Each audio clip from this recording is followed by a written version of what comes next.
es la acepción de dos términos. Para, que quiere decir paralelo al lado de, y enteral quiere decir intestino. Entonces, son las vías alternas al tubo digestivo, que generalmente se usa por utilizando inyecciones o agujas para la punción. Y hay una variedad de estas vías. La más externa de todas, y que no está en el texto como primera, es la transdérmica. Transdérmica.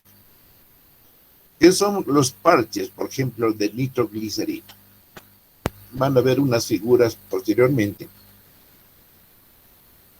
Se pone un parche sobre la superficie corporal y el medicamento, en este caso la nitroglicerina, se absorbe a través de la piel, por eso es transdérmica. ¿Dónde está actuando esta nitroglicerina? Está actuando a nivel cardíaco. Generalmente se utiliza para las anginas de pecho.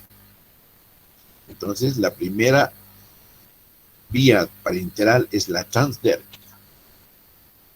Le sigue la intradérmica. ¿Qué quiere decir intradérmica?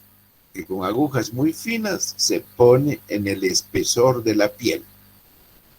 Ustedes han de ver unas diapositivas, unas figuras, cómo es lo que se consigue con eso. ¿Para qué sirve una vía intradérmica?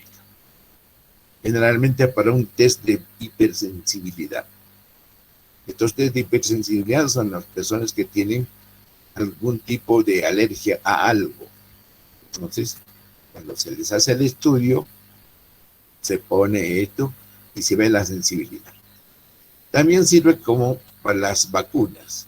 La más típica es la vacuna para la hepatitis B. Luego, más profunda que ella, viene la vía subcutánea. ¿Qué quiere decir? Que hay que poner en el tejido celular subcutáneo, por debajo de la piel, es decir, en la grasa. ¿Ya? ¿Qué es lo que generalmente se utiliza? La insulina. Este método de aplicarse vía subcutánea, inclusive se les enseña a los pacientes diabéticos para que ellos mismos se administren. También sirve para las vacunas, por ejemplo, para una vacuna antirrábica. Y en cirugía, estas para nosotros, para los médicos y ustedes cuando estén en el internado rotatorio, esta es la vía que más van a utilizar. ¿Por qué? Van a ser los anestésicos locales. Es decir, van a agarrar una silocaína, una lidocaína, cuando tengan que suturar una herida superficial, ¿vale? En el brazo, en el cuero cabelludo, ustedes van a administrar por vía subcutánea anestésicos locales. Esto es lo que más nos importa como médicos, y en mi caso como ustedes cuando sean estudiantes del internado rotatorio como interno, ¿no? No excluye que también sepan hacer las otras, como la que sigue. La vía intramuscular es colocar a través de una aguja en el tejido muscular. Para ello se puede utilizar para varios medicamentos, pero sobre todo cuando hay soluciones oleosas es recomendable usar la vía muscular. Y si es muy denso, inclusive hay que usar el músculo glúteo, porque tiene más masa muscular, y no así el brazo.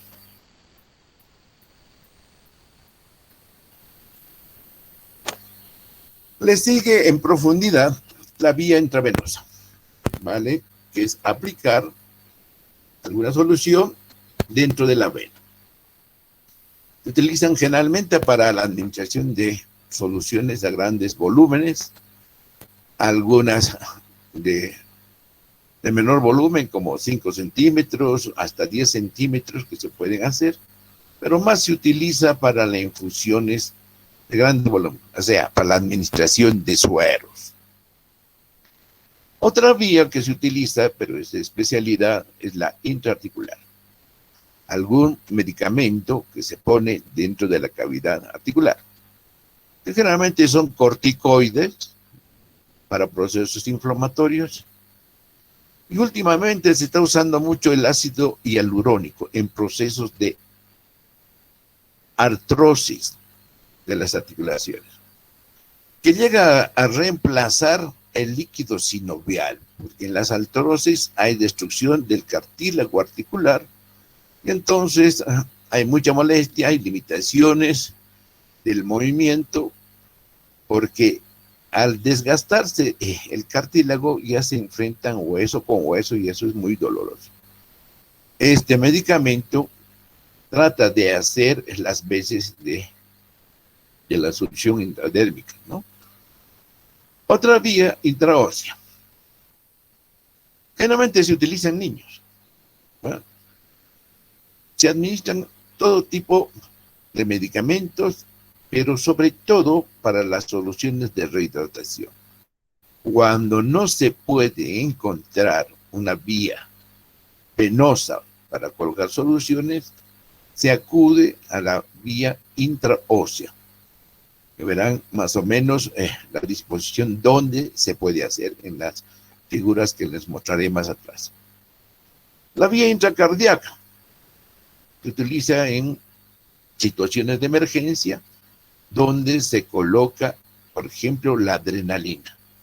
Cuando hay un paro cardíaco, entonces se estimula la actividad cardíaca. Otra vía es la intratecal, vale decir, puede ser a través de la médula espinal.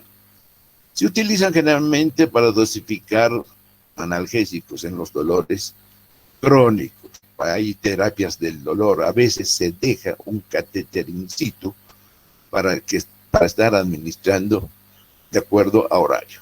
Y también se utiliza para la quimioterapia, es decir, para tratamiento del cáncer. Otras veces hay que hacer una punción para obtener muestras de líquido cefalorraquídeo, si está infectado, por ejemplo. Otra vía es la intraperitoneal. Generalmente se utiliza para diálisis peritoneal cuando hay falla renal, ¿no? No está actuando bien los riñones y entonces no hay una buena diuresis, y cuando la orina se acumula mucho tiempo es tóxica. Esta es una alternativa a la hemodiálisis, que quiere decir que hay que hacer un cortocircuito entre arteria y vena para someterles a una máquina. Esto no necesita una máquina, necesita simplemente unos catéteres que se lo colocan dentro de la cavidad abdominal y se hacen lavados peritoneales o se hace lo que se llama diálisis peritoneal. La vía intrapleural quiere decir que a través de las costillas, de los espacios intercostales, se pueden administrar antibióticos, se pueden hacer toma de muestras en drenajes pleurales, y por último, de acuerdo a eso, se puede instalar un dren pleural.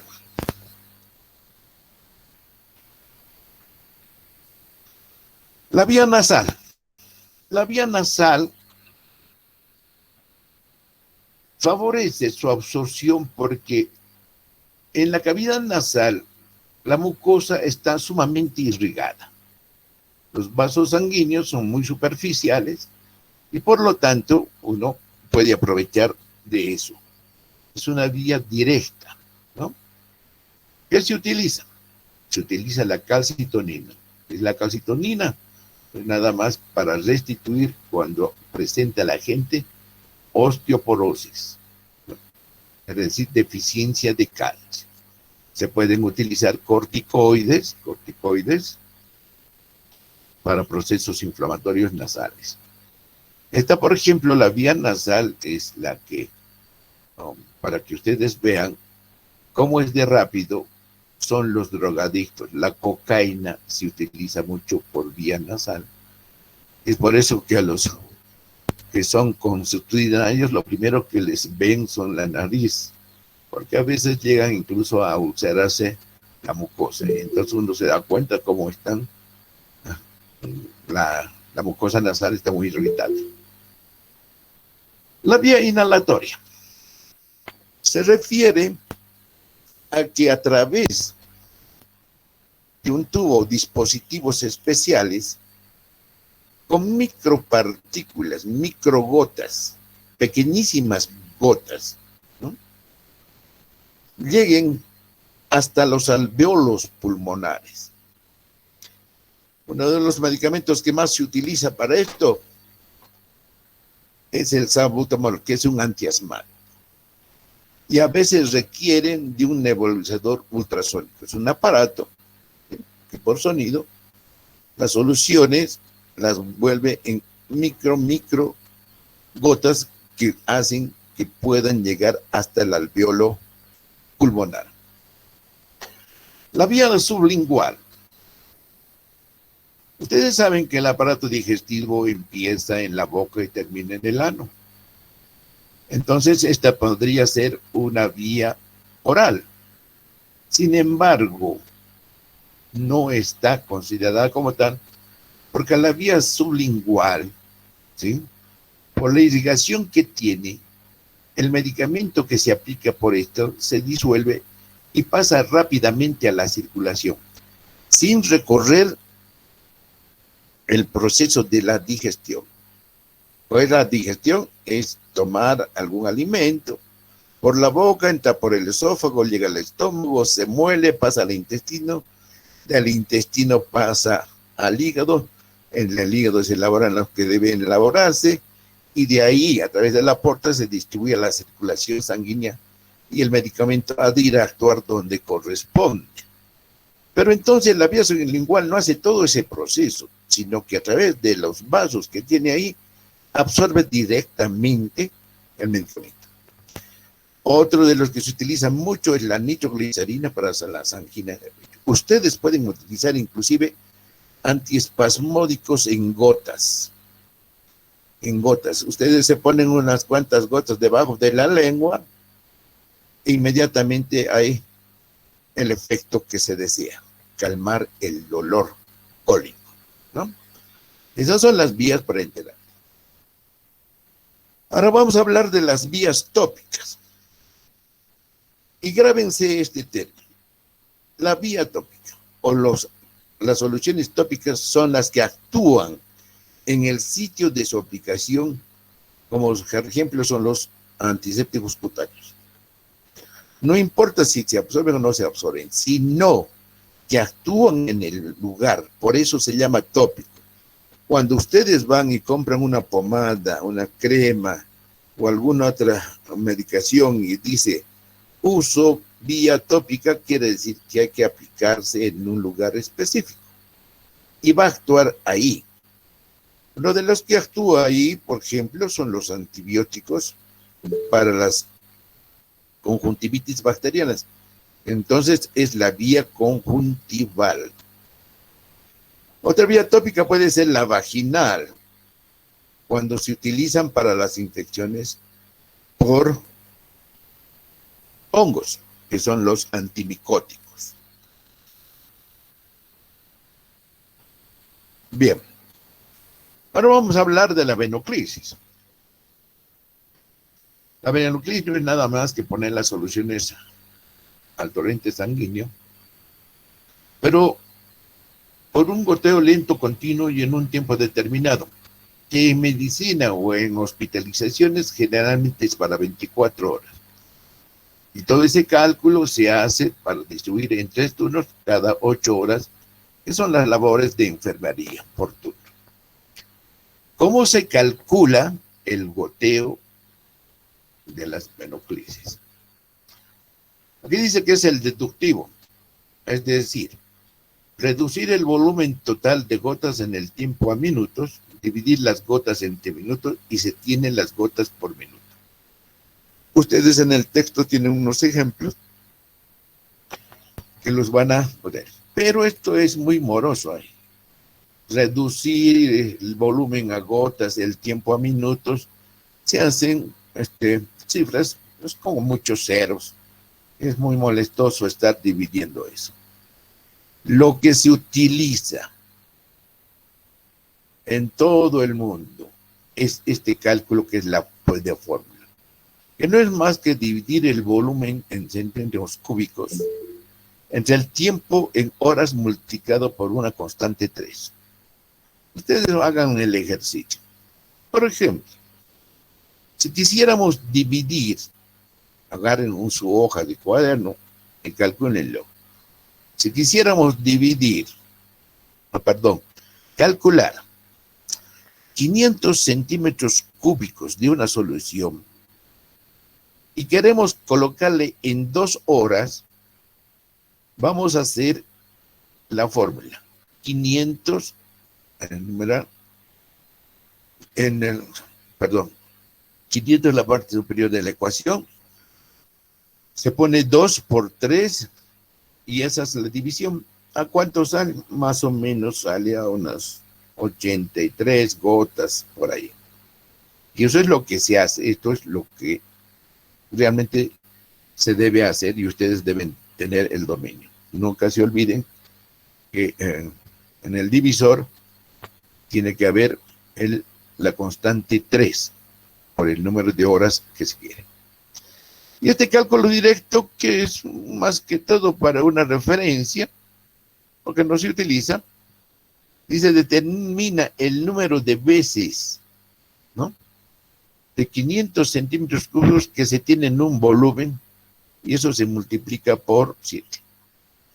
En el ejemplo que dan en el texto está de 3000 centímetros cúbicos.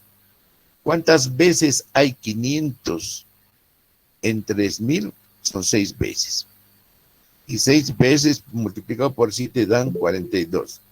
¿Qué son las gotas que se debe aplicar? Este no sirve, de cálculo directo, no sirve, como en este caso, para hacer esto por horas. Esto se hace en 24 horas. Bien, ahora hablemos de la administración, de las complicaciones de la administración parenteral. Ustedes van a poder valorar porque conseguí algunas imágenes que representan lo siguiente. El término de flebitis, itis, todo lo que es itis en medicina quiere decir inflamación. Y flebo es vena, por lo tanto es una inflamación de la vena, que puede deberse a causas mecánicas, químicas o bacterianas. Mecánicas porque la aguja o el catéter es muy grueso respecto a la vena, entonces va lastimando el endotelio vascular y de eso se inflama. Son químicas cuando las concentraciones son hiperosmolares, ¿ya? Irritan el endotelio y por lo tanto inflaman la vena. O en este caso que son contaminaciones bacterianas, que si esto se prolonga en el tiempo y se distribuye es muy, muy peligroso, puede llegar a una septicemia, o sea, a una infección que se traduce por el torrente sanguíneo, y eso es muy peligroso.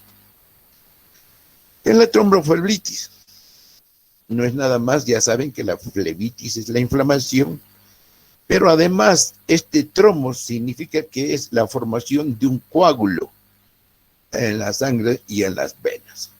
Por eso se lo llama trombos, ¿no?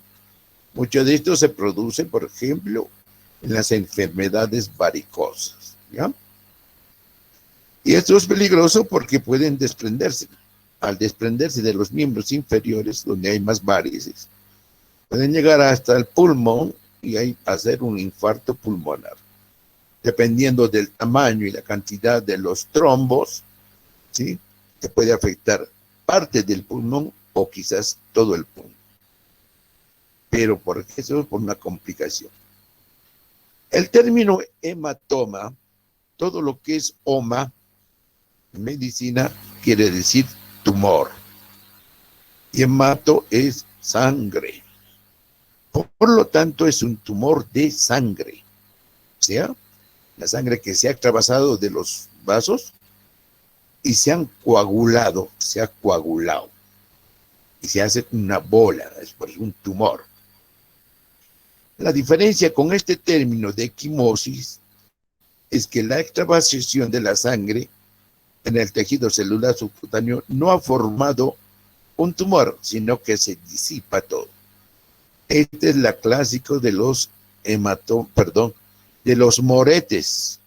Cuando alguien recibe un golpe, ¿no?, hay una hemorragia en el tejido celular subcutáneo, se distribuye a través del tejido y es por eso que presentan esos morados, ¿no? El morado es, si se toca en la piel, es plano, pero si tuviesen un hematoma es una bola muy grande o pequeña, pero es palpable. ¿Qué otra de las complicaciones? El absceso. ¿Qué es el absceso? Es colección purulenta limitada. Al igual que el hematoma, es como si estuviésemos haciendo un tumor, pero de secreción purulenta, ¿no? Es limitada, tiene sus paredes. Ustedes van en anatomía patológica les han debido explicar esto. Y el término de celulitis, que es una inflamación purulenta del tejido subcutáneo.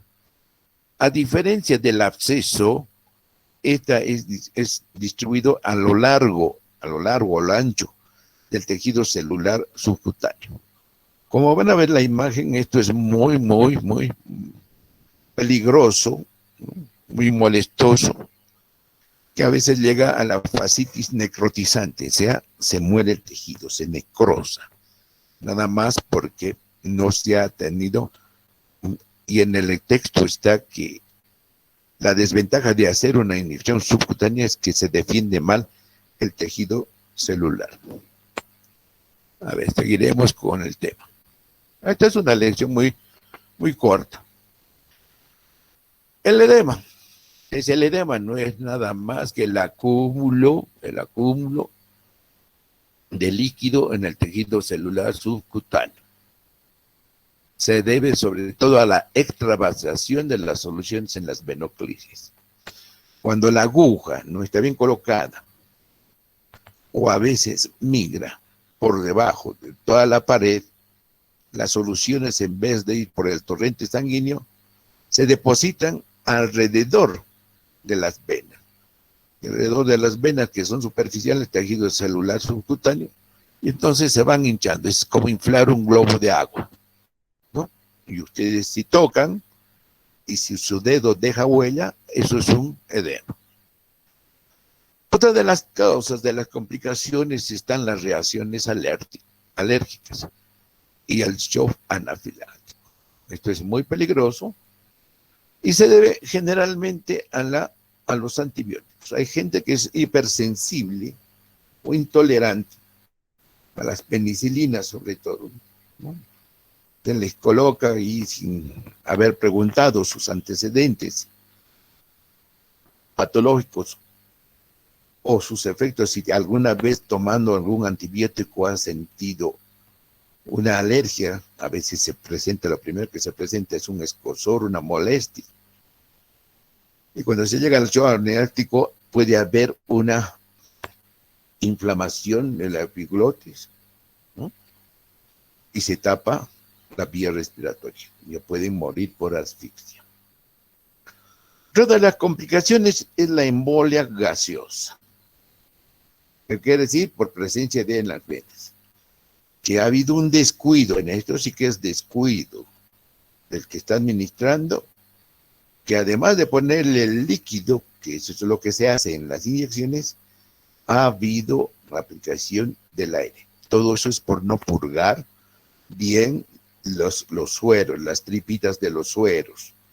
No han purgado, quiere decir que todo el suero todas las tripitas de los sueros tienen que estar con líquido.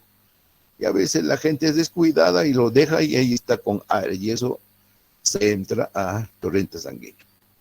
Hay cierto grado de tolerancia del gas en la sangre.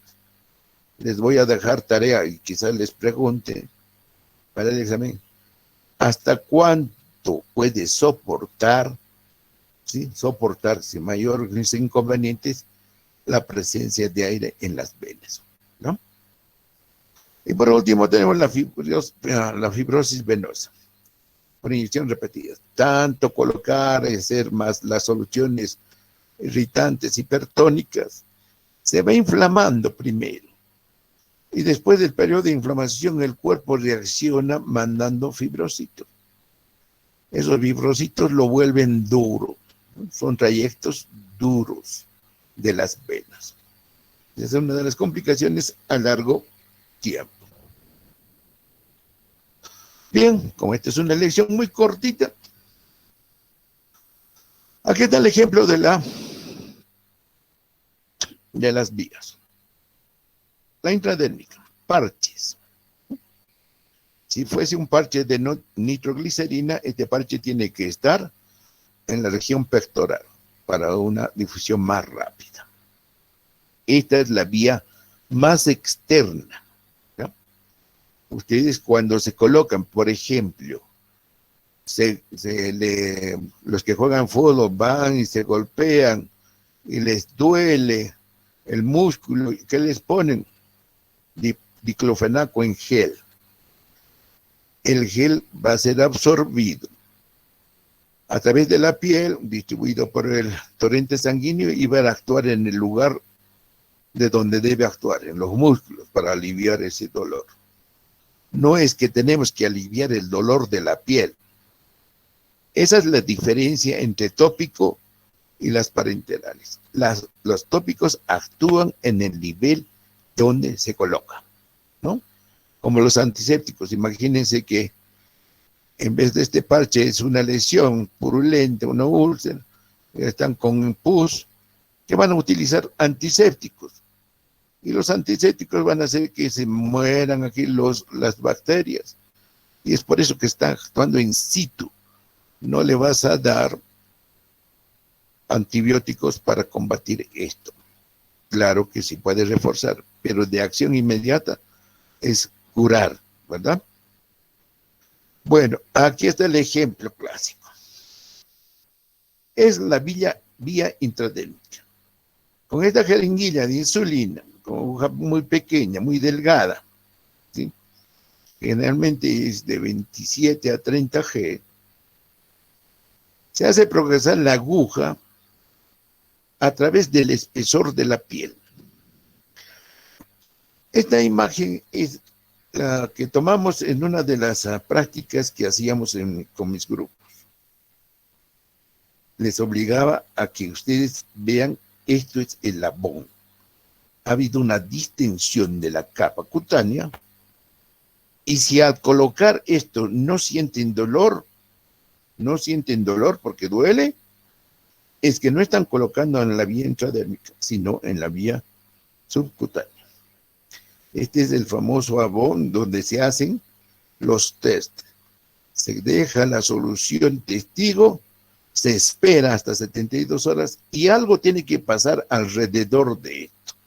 Hiperemias, etc. Y entonces se hace inclusive mediciones de cuánto es el halo de hiperemia y de acuerdo a eso se va determinando el tipo de reacción hipersensible. Aquí está la vía subcutánea. Aquí es como una paciente que se le enseñó cómo debe colocarse su medicación. Y en este esquema está esto, ¿vean? Ustedes hagan la práctica. Agárrense sus barriguitas entre el dedo índice y pulgar. Tomen su piel y empiecen a juntarlo. Lo que está entre sus dedos, en este triángulo, como es aquí en esta figura, ahí abajo está la grasa, el tejido celular subcutáneo. Nosotros tenemos que hacer, no con jeringa de insulina, sino con una jeringa de 5, de 10 centímetros cúbicos, cargamos el anestésico, no hacemos esta figura, esta maniobra, simplemente que pasamos por debajo de la piel y empezamos a colocar el anestésico. Y después procedemos a hacer las suturas. Eso sí que tienen que saberlo ustedes. Esta es otra imagen de las prácticas que realizamos con los estudiantes en la vía venosa. Generalmente se aplica en cualquier vena visible, pero lo que se recomienda es que hay que buscar un trayecto de vena lo más rectilíneo posible, ¿sí? Y de un calibre adecuado para el tipo de aguja.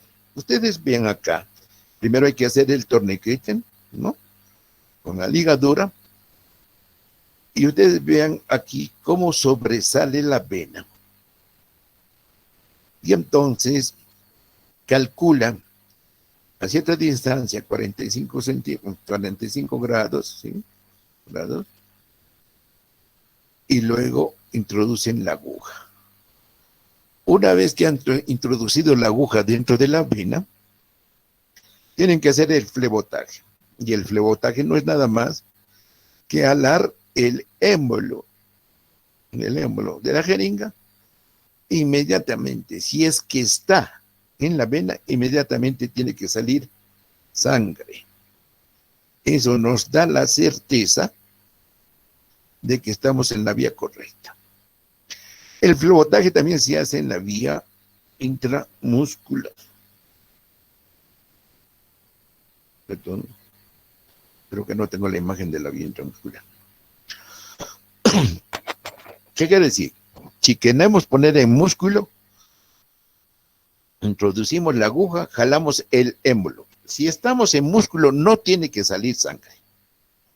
En esta partecita que luego se les explico, en esta partecita de la aguja, se crea un vacío, como si fuese una burbuja de aire, pero en realidad es un vacío. Si se forma eso al poner en la vía intramuscular, es que estamos dentro del músculo. Pero si hacemos el flebotaje y aparece sangre, es que estamos pillando un vaso sanguíneo. Hay que retirar y buscar otro sitio donde garantice que estamos aplicando la vía intramuscular. Aquí están los ángulos, por ejemplo. Para aplicar en vía muscular, se recomienda generalmente a 90 grados respecto al plano cutáneo. La subcutánea, más o menos, digo, la intravenosa más o menos a 35, 40. Esto está mal. La subcutánea tiene que ser a menos grado. Y la intradérmica que a unos 10 o 15 grados, ¿no?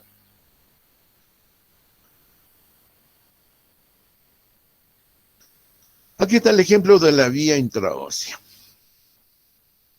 Ustedes ven en este recuadro, este es un tipo de aguja que se utiliza para labrarse la vía de acceso a la médula ósea. ¿Dónde se aplica? Generalmente se utiliza la tibia, ¿no? En la tuberosidad tibial. Hay que retirar un poco este ligamento patelar. Y en los niños, que es mucho se usa en los niños, hay que evitar que se inserte en el cartílago de crecimiento, porque si es una solución muy hipertónica, podemos estar afectando. Entonces se coloca más abajo de una línea del crecimiento, del cartílago de crecimiento, y ahí es donde se debe apuntar. Esta es una aguja de punción intraósea. Aquí estamos haciendo la vía intraarticular. Se determina por debajo de la patela, ¿sí?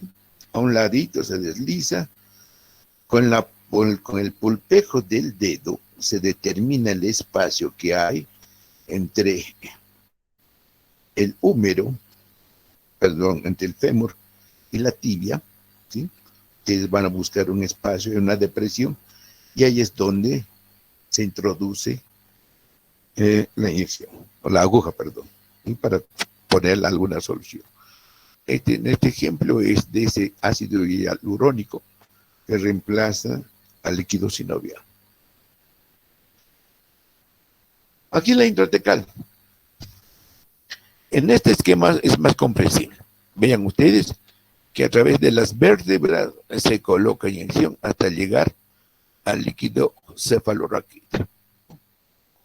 Y aquí está un ejemplo ya aplicándose a un paciente. Pero hay que determinar el espacio entre las vértebras, que generalmente son entre 3 y 4 de las vértebras lumbares. Esto es una intrapleural.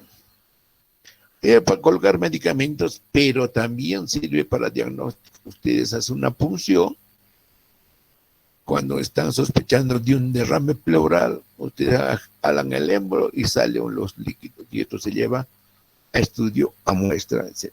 De acuerdo al volumen, se conforman que hay un derrame pleural grande por radiografía, por ecografía o tomografía. Y entonces quizás sea posible colocarle un tubo pleural y conectarle a un sello de agua. La vía intrapericárdica no es básicamente para administrar alguna solución. Esto más se utiliza para drenar lo que pasa en el pericardio, que generalmente es sangre, ¿no? Hay hemorragia, se llena el espacio pericárdico y limita el accionar del corazón, ¿no? Eso se llama taponamiento cardíaco. Entonces, ¿qué se hace? Estas son las referencias de dónde se debe hacer la punción. Se llega al pericardio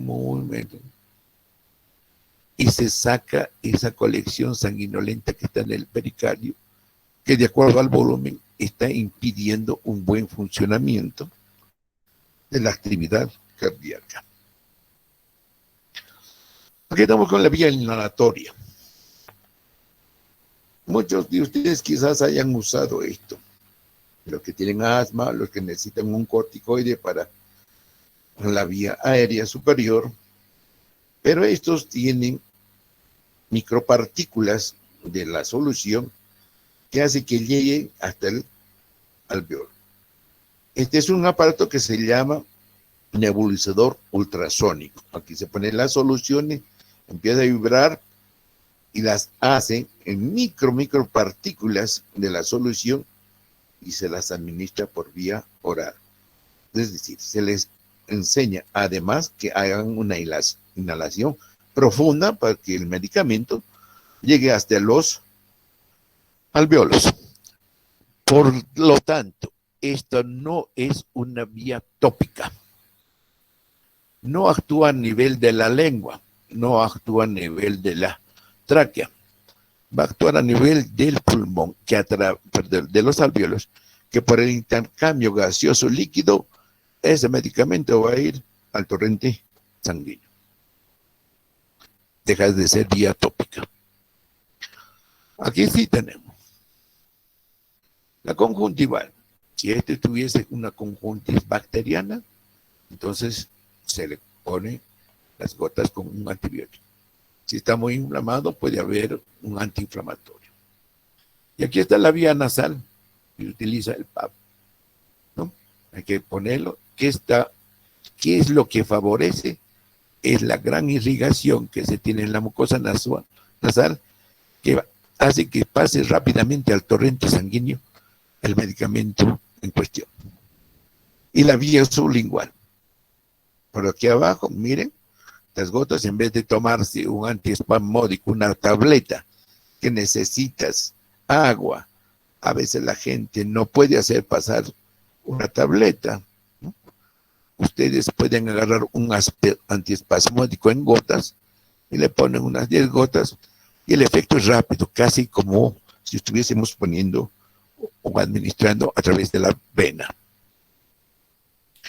Y aquí están las complicaciones.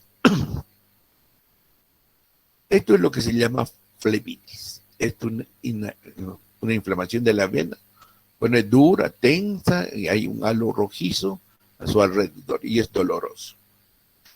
Esta es la equimosis. Ya ven ustedes el morado, el morete, ¿sí? A veces algunas personas presentan en el cuello por ciertas caricias orales, ¿no? Los chupones. Y este es el hematoma. Si ha habido un golpe, vean cómo se hizo de voluminoso la articulación. Aquí debajo, si ustedes pinchan, ha de haber sangre. Complicación del absceso.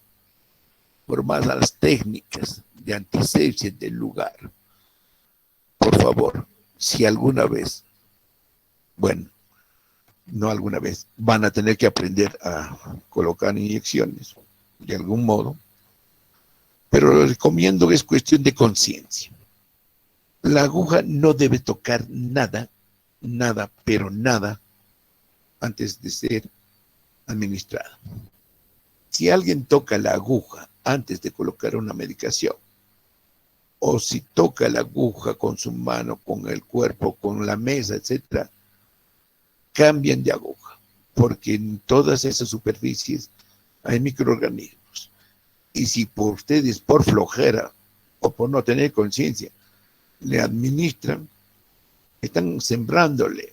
Y aquí se hace una colección por el ente. Este, por ejemplo, ya está a punto de drenar, por eso es este punto blanco. Y aquí está la celulitis, una complicación muy fea. Vean ustedes, este es un grado ya avanzado, que también es de naturaleza bacteriana, naturaleza bacteriana. Este se limita, esto es limitado, tiene unas membranas, tiene cápsula.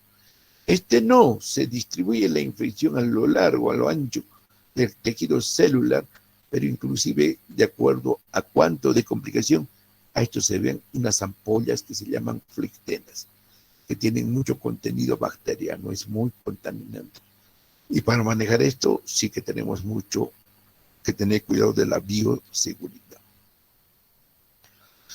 Aquí les muestro que en el texto está que las agujas plásticas, etcétera, etcétera. Bueno, esta es una aguja hipodérmica común. Esta se llama la agujita mariposa o aleta o con aletas, con cortes. Y esto es lo que se llama bránula, o que en realidad es un catéter, ¿ya? Este es de teflón o de silicona. Esto está metido por acá y juntos los dos se administran en la vena, ¿sí? Cuando ya está adentro, esto se empuja más adentro y esto se saca. Y luego aquí se conecta el suero. Vaya. Esto es lo que se llama bránula.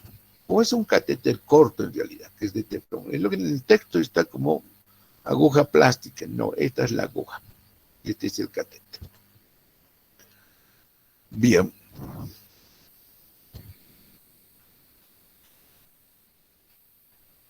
Este gráfico para enseñar. ¿Cuáles son las partes de una aguja? Las partes de la aguja son 3. Esto que se va a adaptar a la jeringa, ¿sí? Se va a adaptar. Se llama, ¿cómo se llama esto? Me olvidé. El cono, el casquete. El cuerpo, ¿no? El cuerpo de la aguja. Y la punta, que la punta siempre tiene que estar cortada en bisel. ¿No? En bisel. Ahora vamos a ver las jeringas. ¿Cuáles son las partes de la jeringa? Todo esto que está con números, se llama cuerpo. Lo que está dentro, aquí adentro, si ustedes ven el detalle, esto negro, esto es el émbolo. Y la otra parte es el pico o pivote, es donde se adapta la aguja. Y ustedes reparan en un detalle. Esta es una jeringa de pico pivote concéntrico, que está, es decir, que en el círculo que describe está al centro. Pero si ustedes ven este detalle, este es un pico pivote excéntrico. Esta jeringa es ideal para hacer la administración intravenosa, ¿no? Facilita mucho esta disposición para hacer con un mejor ángulo su aplicación. Muy bien. Eso es todo por hoy. Es una lección corta, pero interesante. Lo que ustedes tienen que dominar de esto es el cálculo del goteo, ¿verdad? Eso quizás le hagamos unas preguntas en el examen para hacer. Bien, gracias por la atención. Si hay alguna pregunta. Hola, hola. Doctor. Sí, doctor. Doctor, buenas tardes. ¿Cómo se realiza la inyección intracardíaca? Intracardíaca. Ay, me olvidé poner la fecha. A ver, vamos a buscar. ¿Dónde estás? Espera, voy a buscar dónde está. Me he olvidado. Ya.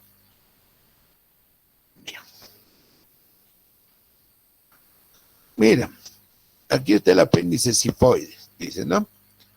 De la nieve, al lado del esternón, en el cuarto espacio intercostal, ¿sí? Se agarra, se carga la jeringa con la adrenalina, se hace una buena antisepsia y si la colocas verticalmente aquí, ¡pam!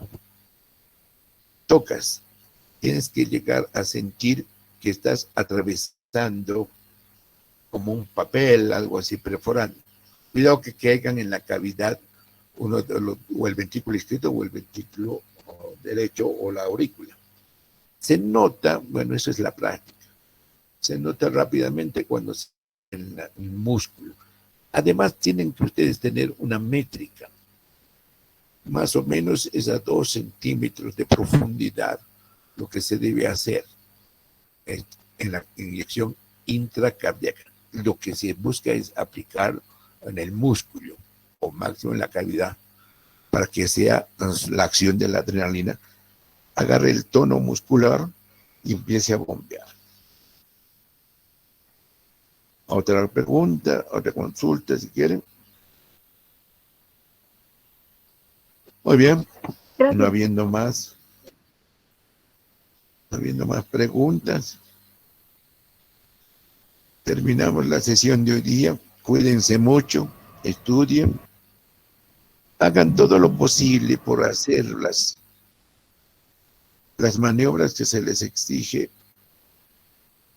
o tener por lo menos una iniciativa de querer aprender a hacer algo. Ustedes pueden comprarse una jeringa, pueden comprarse las soluciones, esas aguas destiladas. Practiquen en una naranja. Primero claven la naranja, saquen el jugo y después le van a poner alguna inyección. Cuidado que estén practicando con su mamá, su papá o el perrito, ¿no? No hay que hacer eso. Eso, vean ustedes que estamos haciendo cosas muy forzadas. Esto se hace en vivo y en directo entre ustedes. Nosotros tenemos que enseñarles a colocar las inyectables. Pero estamos recurriendo a estas técnicas de enseñanza. Es iniciativa de ustedes tener, y que si van a practicar van a tener cuidado de no pincharse con la aguja, tienen que tener alguna técnica. Y cada pinchazón de aguja es inmediatamente hay que ponerse un antiséptico, mínimo alcohol yodado. Primero lavarse bien la mano con agua y jabón y después colocarse alcohol. Si tienen alcohol yodado, mejor. Si sigue sangrando, pónganse una curita, una bendita. Paren el sangrado. ¿Algo más? Nada más. Muchas gracias por su atención. Cuídense mucho. Hasta la próxima. Adiós. Chao, chao. Gracias, doctor. Adiós, adiós, muchachos. Gracias. Chao, chao.